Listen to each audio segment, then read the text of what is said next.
नमस्कार। आज हम बात करने जा रहे हैं एक ऐसी घटना की जिसने पूरे देश को हिलाकर रख दिया था।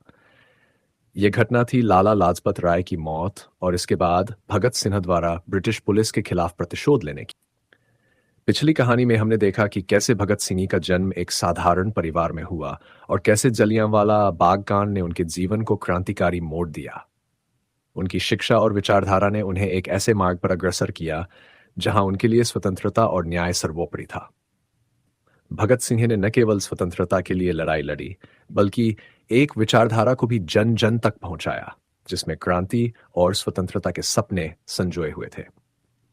अब हम आगे की कहानी की ओर बढ़ते हैं, जहां एक और घटना ने भगत सिंह के जीवन में क्रांति की आग को और भी भड़काया।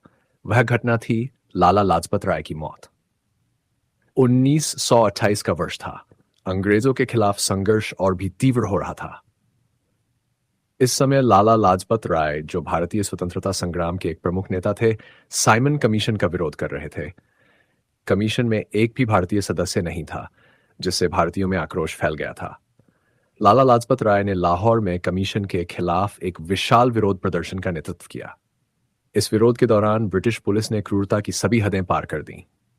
पुलिस अधीक्षक जेम्स ए स्कॉट के आदेश पर लाठीचार्ज हुआ और लाला लाजपत राय पर बेरहमी से प्रहार किया गया।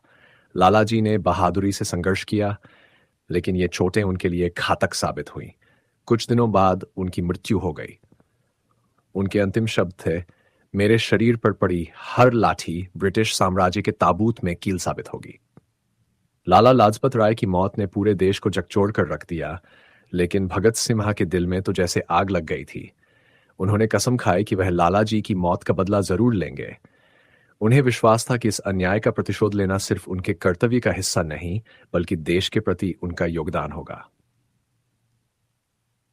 भगत सिंह और उनके क्रांतिकारी साथियों राजगुरु, सुखदेव और चंद्रशेखर आजाद ने एक गुप्त योजना बनाई।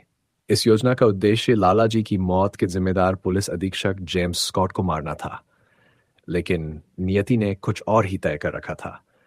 17 दिसंबर 1928 भगत सिंह और राजगुरु ने लाहौर में स्कॉट के स्थान पर गलती से जॉन सैंडर्स को निशाना बनाया।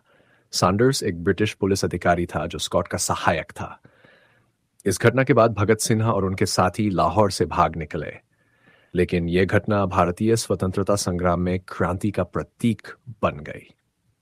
भगत सिंह ने इस हत्या को केवल प्रतिशोध के रूप में नहीं, बल्कि एक संदेश के रूप में देखा। ये एक स्पष्ट संकेत था कि अब भारतीय युवा ब्रिटिश सरकार के खिलाफ हथियार उठाने से भी पीछे नहीं हटेंगे। सैंडर्स की हत्या के बाद भगत सिंह और उनके साथी छिपने के लिए मजबूर हो गए। भगत सिंह ने अपनी पहचान बदल ली। उन्होंने अपनी दाढ़ी मुंडवाई और बाल कटवाए ताकि उन्हें पहचाना न जा सके। वह और उनके साथी गुप्त रूप से क्रांतिकारी गतिविधियों की योजना बनाते रहे, लेकिन उनका लक्ष्य अब केवल प्रतिशोध से कहीं आगे बढ़ चुका था। अब उनका उद्देश्य पूरे भारत को स्वतंत्रता की ओर ले जाना था। इस घटना ने भगत सिंह को एक नायक के रूप में स्थापित कर दिया। वह अब सिर्फ एक क्रांतिकारी नहीं, बल्कि एक प्रतीक बन चुके थे, स्वतंत्रता के प्रतीक। उनके विचार और उनकी लड़ाई ब्रिटिश साम्राज्य को चुनौती दे रहे थे और युवा पीढ़ी उनके साहस और बलिदान से प्रेरित हो रही थी।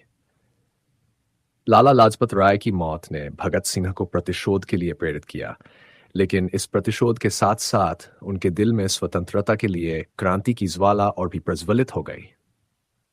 उनकी कहानी यहीं खत्म नहीं होती। आगे हम देखेंगे कि कैसे भगत सिंह ने अपने क्रांतिकारी जीवन में और भी अद्वितीय कदम उठाए जो भारतीय स्वतंत्रता संग्राम की दिशा बदलने वाले थे। इस गाथा को जानने के लिए जुड़े रहें गाथा जीत की के साथ और जानें हमारे स्वतंत्रता संग्राम के नायकों की अनकही कहानियां। धन्यवाद।